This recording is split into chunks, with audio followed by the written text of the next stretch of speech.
Prediction time. What are your thoughts? Let's get right into it.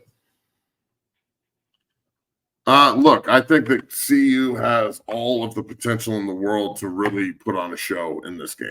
But I also think that it's a foreign spot for the Buffs. This is a huge, huge, huge opportunity. Mm-hmm. So I'd like to think that they're ready for it from a mental perspective. Kansas State is always playing in these games. Everybody bookmarks K-State in the Big 12 and goes, we got to beat these people in order to win the Big 12, and that's true. It's just a fact. So you can do two things on Saturday night. You can put a nail in their coffin because that puts them at 2 conference losses, and then they need help. They need people to lose. Yeah. Puts you at 3-0 in conference going into a huge game next week at Arizona to put the nail in their coffin, essentially. So CU can not only beat K-State, but they can kind of end K-State's crusade to win the Big 12. You know what I'm saying? So there's got to be extra motivation there. Everybody's healthy. I'd imagine that there's going to be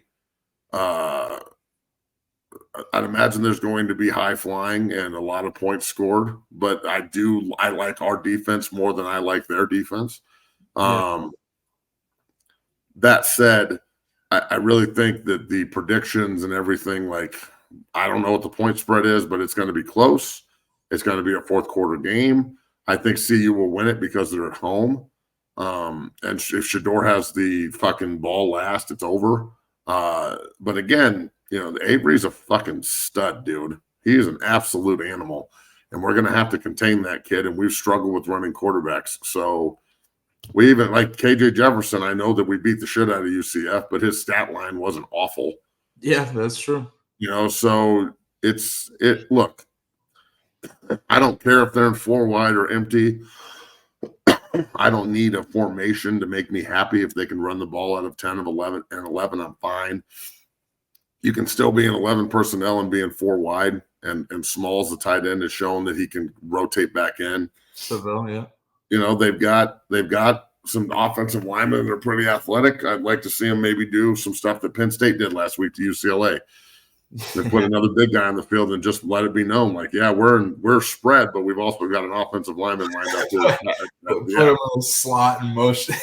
I love that shit. That was awesome. But yeah, good point.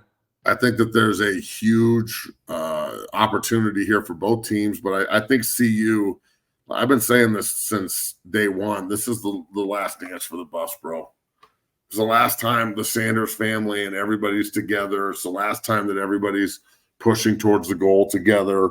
Shiloh's back, national TV, tons of recruits on deck. This is the kind of game that if Colorado wins this game, it projects them and elevates them even further than the UCF game did. That woke the country up. Yeah. You know what I'm saying? Like, the Baylor game startled everybody because they thought it was over. The UCF game woke everybody up. We've had a week to fucking just sit here and watch. This is the kind of game that gets everybody on board. You know what I'm saying? So I don't know. I think that Colorado wins. I'll take them 31-27. And the defense sets up big time at the end of the game.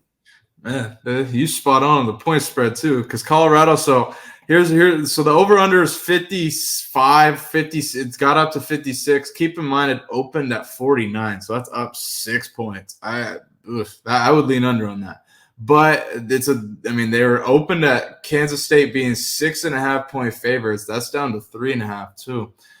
So that's ironic you haven't won it by 4. But no, I would go Colorado. I really do think that this is the game because I think Vegas is confused as shit. I mean, if that over moves 7 points, you don't see that typically. So I think Vegas is very confused with what Colorado is. Sean King said that. It's a very good point.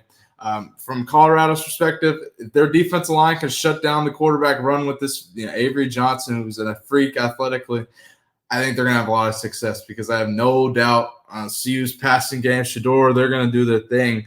I do think Travis Hunter going to do his thing, but I think I'm looking to see like a big game from Jimmy Horn or Will Shepherd. So one of those other guys, because there's going to be a lot of eyes on Travis, especially when he's in a receiver. But I would take Colorado. want to say like 24-10.